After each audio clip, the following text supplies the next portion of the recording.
Hello everyone, Silverconundrum here, and I'm coming to you today with another definition. What is monetary base? Well, monetary base, or also known as M0, is the total amount of currency that is either in the generic circulation in the hands of the public or in the form of commercial bank deposits.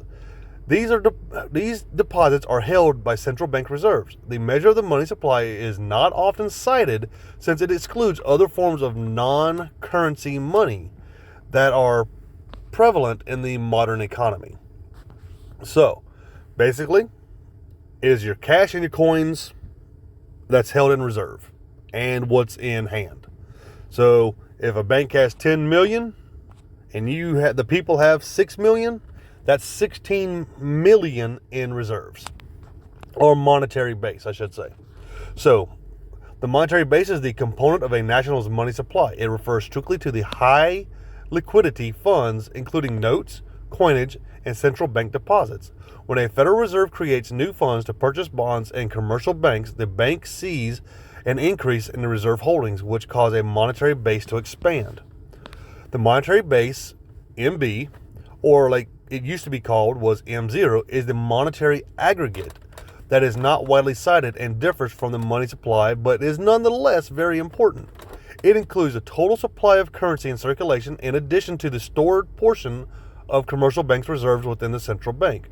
This is sometimes known as a high-powered money supply, or HPM, since it can be manipulated through the process of fractional reserve banking.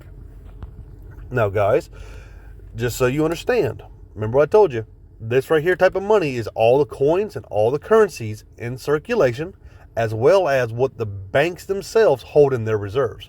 So these assets are less liquid and is not suitable in exchange of mediums, but they can be quickly converted into cash or checking deposits, basically like M3. So what it's trying to say is, if you held other assets like gold, silver, stocks, land, bonds, ETFs, things like that, they don't count. They're not as equal. You can't just go out immediately right this second go buy something with it.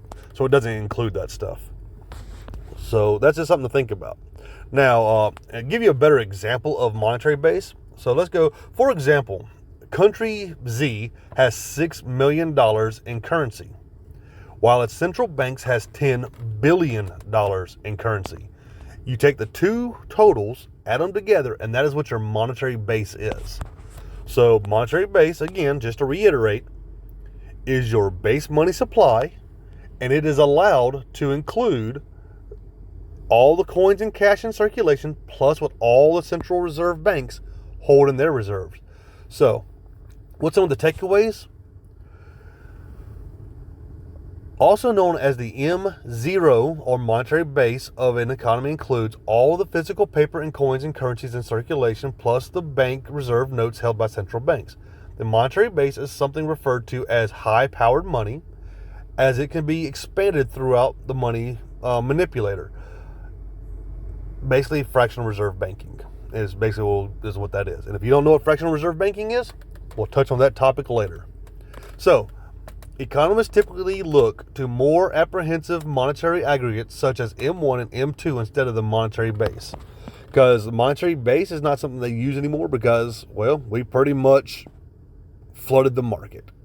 If you guys have noticed a trend, M0 is only there for tracking and trending. Now, M1 is only there for tracking and trending now. M2 we still use on a daily basis to do what we got to do. And M3 is only there for tracking and trending. Yes, they still do them. Yes, they still put out the charts.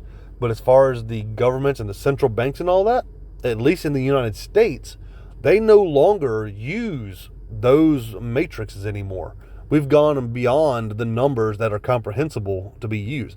And in my personal opinion, and I just say opinion because, well, I think their numbers are so big and so skewed that they don't want to be able to have to explain to somebody why the numbers have increased the way they have.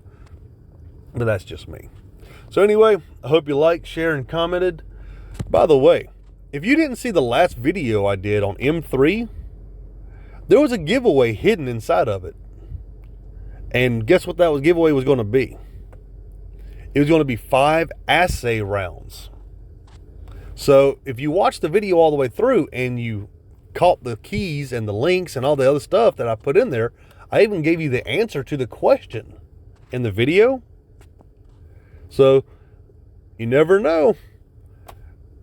Anyway, I hope you guys have a great day. Catch y'all later. Bye.